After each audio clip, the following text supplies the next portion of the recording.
ọ dị mma akụkọ ahụ anyị wetara gị n'uju bụ nke kọrọ maka agbammbọ kọmishọna na-ahụ maka okwu metụtara ụmụ nwaanyị n'ọdịmma obodo ịhụ na akwụsịrị nkụzi a na-ahụtaba n'etiti ndị di na nwunye bụ nke onye nta aka anyị bụ Kenechukwu kọtọpụrụ n'uju. Ngwa ka anyị gaa n'ihu. Ndị nkụzi na-akụzi ihe omimi sayensị n'ime Anambra steeti ka a na-agwa ka agba mbọ were ewumewu dị iche iche gọvanọ Chukwuma Soludo wetara ha wee na-arụ ọrụ otu ga-esi wee na-arụ ọrụ nke ọma iji wee hụ na akwalitere mmụta akwụkwọ. Onye mere ka anyị mata nke a bụ onye isi oche ụlọọrụ kọmishọn na-ahụ maka mmụta akwụkwọ n'ogo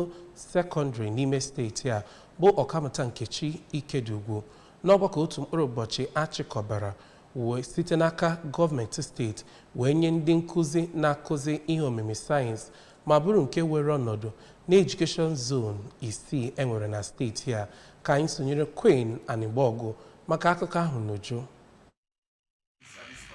N'okwu ya na Igwedike Grammar School bụ nke dị n'Ọka, ọkammụta Ikedugwu gwara ndị nkụzi na ọ bụ ihe jọgburu onwe ya na a na-arapụzi akụrụngwa etosiri iji wee na-akụziri ụmụaka nkụzi na ezi ọmụmụ sayensị iji wee na-akwalitekwa na agụmakwụkwọ nyere ụmụ akwụkwọ ndị Anambra. N'ịkọwa ndị nkụzi dịka ọkpụkpụ azụ nke mmụta bụ ndị ọnọdụ ha gbadokarịrị ụkwụ ma ọ bụ ịsọsọ na nkụzi ịkụziri ụmụ akwụkwọ ihe karịa ma ọ bụkwa na ịgbanwe echiche na nlegara anya nke ụmụ akwụkwọ anyị dịka ndị ndu nke echi niile. Ọkammụta Ikedugwu kwuru na ndị nkụzi sayensị tosiri iwere ọnọdụ site na nkụzi anụnwa na-enye ha site n'ide na-ajụ ajụjụ na-achọ ka a gbaziere ha ka o doo ha anya ebe na ọnọdụ ọbụla ha nọ ha tosiri inwe nghọta na ya.